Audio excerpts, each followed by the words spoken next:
Hello, you're watching World Talks on TVP World. My name is Sasha Farbach. Hungary heads to the polls on April 12th, with the center-right Tisza party widening its lead over Viktor Orbán's Fidesz in recent independent polls.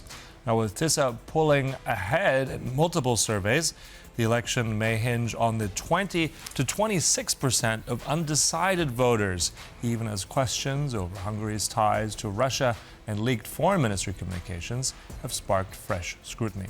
Now let's discuss all the latest with our guest, Jakub Jaraczewski, research coordinator at Democracy Reporting International. Thanks for joining us today. Good morning, and thank you for having me. So we are coming closer to that major election day, April 12th. If we're looking at some of those polls, they put Tisza of Péter Magyar ahead. So how key, let's say, are those undecided voters going to be once election day rolls around? So to understand the importance of the undecided voters and the legal background, one thing to be kept in mind is that the Hungarian parliamentary election system is quite unique.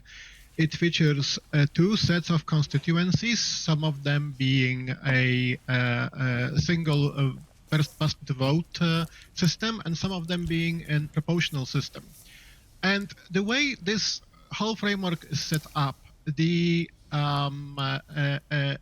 favors the strongest political party, the incumbent Fidesz, and it also favors the winner as by giving several bonus seats to the party which amasses the biggest amount of votes.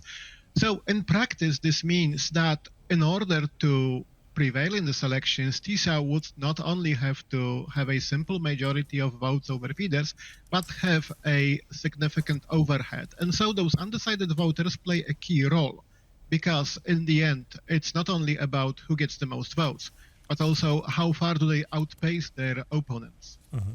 And in all those undecideds, I mean, right now, maybe no surprise, but Viktor Orbán is saying that actually he claims that these undecideds will be loyal, that they will come out and support Fidesz. How true of a statement is that? And what is really motivating, or what will motivate these voters on key issues when the day comes? So it's of course hard to get into the mind of the undecided Hungarian voters. However, we know that usually undecided voters are people who make up their mind at the last moment. Those people are usually influenced by the most recent events and developments and by the latest messaging from the political parties. So this end of campaign trail, which we will be witnessing next week, will be crucial, because this is when a lot of people will make up their minds. And of course, while all politicians will be claiming that those voters will inevitably gravitate to them, we know from multiple recent elections, such as the Polish presidential election last year and the American presidential election the year before, that those undecided swing voters really kind of just are a blank state until the very last moment. So what will happen next week? How will the campaigning from the political parties play out, but also what events, political events in Hungary, but also beyond, more broadly in Europe and globally, will play out, and how they will be presented by the media and by the politicians in Hungary. This is what will influence the decision of the undecided voters. Mm-hmm. So, Jakub, exactly on that, you mentioned those recent events, and if we look now at the most recent events, I mean, this has been very fast in terms of what's happened. How much of an influence do you think this will have with those leaks, those apparent communication leaks between the Hungarian foreign minister, Mr. Szijjártó, and also the Russian foreign minister, Mr. Lavrov? Very much that's been in the news. Add to that the pipelines, the Druzhba pipeline that's ongoing. So how much will these things impact the undecided? In which direction? So I think that for majority of the part, the fact that the Viktor Orbán's government is close and cooperating with the Russian government has been pretty much openly known.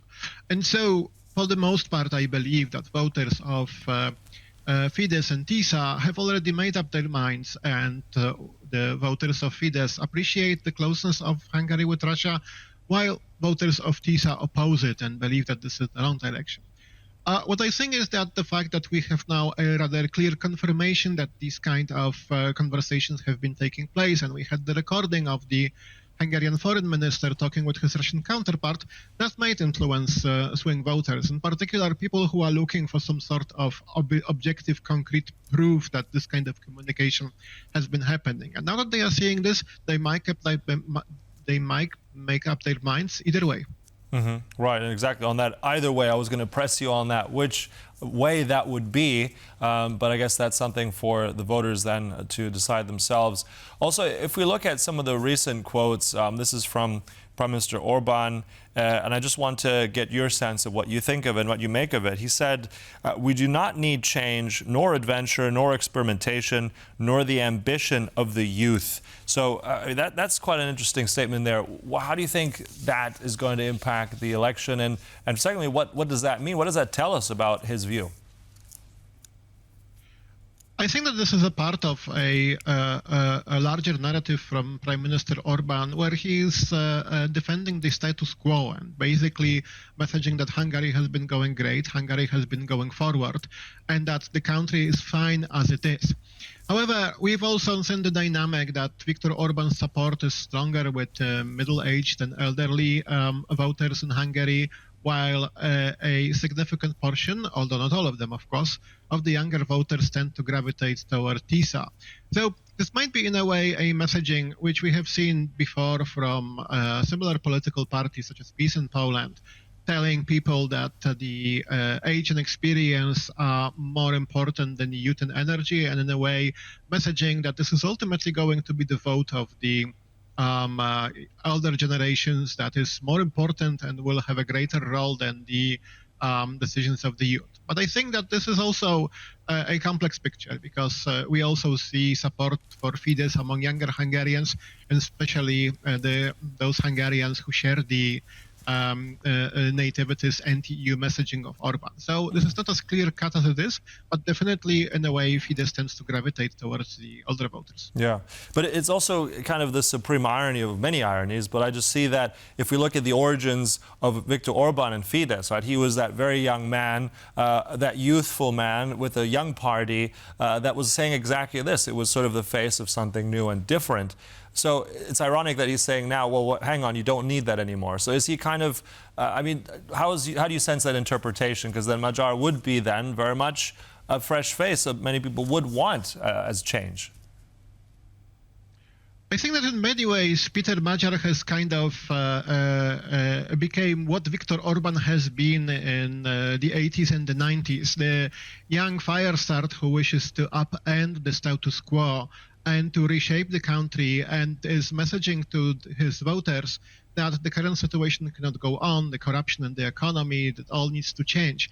And in a way that mirrors Viktor Orbán's earlier messaging from 90s and 2000s, when he would speak about how the currently Hungary is being ruled by political parties which are holdovers from the communist times, and that the country is moribund and is not progressing and something needs to change.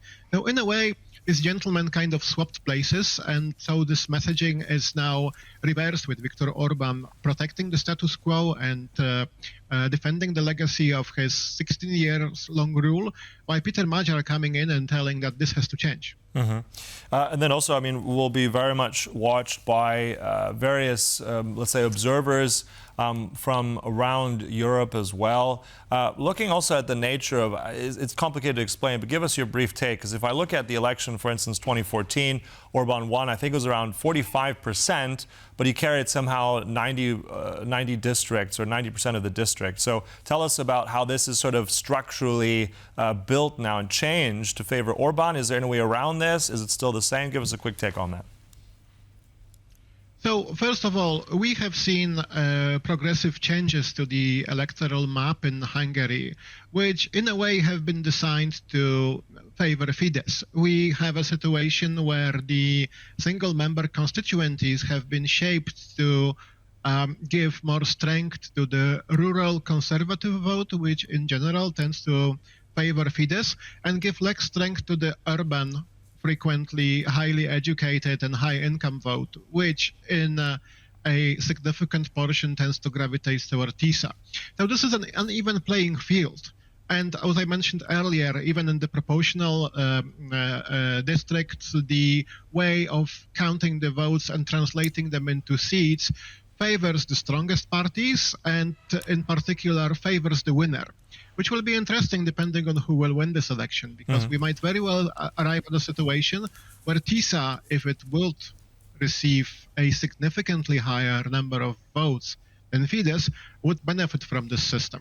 Right. And just really quick one at the end. Whoever wins or loses, do you think a transition will be smooth, or are we going to see a bumpy road after April 12th?